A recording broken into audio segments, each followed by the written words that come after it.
bathi ukhumalo umdungwa umbulazi umzilikazi kaMashobane wena wadla umuntu wamyenga ngendaba udonda intombi ngesizulu.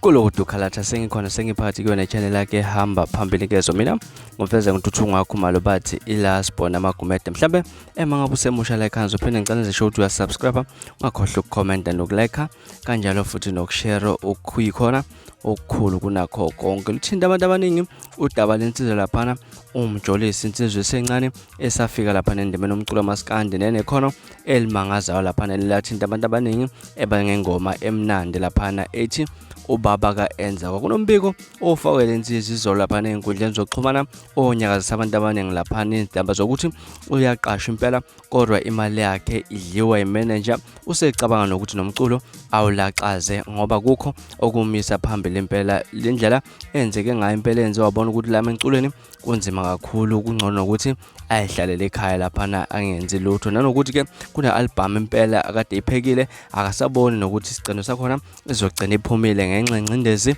ayithola impela ngemanager yakhe lapha nokuthi izimali zigcine seziqhwa lapha kuthiwa imali kuphume imali transport kuphela ke lapha abanye abantu abathi trend impela ezinkundleni zokuxhumana ipost ekade lapha i-screenshot efakwe lapha comment yena uKhuzani kulombhalo kaMjolisi ekade ifundeka kanjena uKhuzani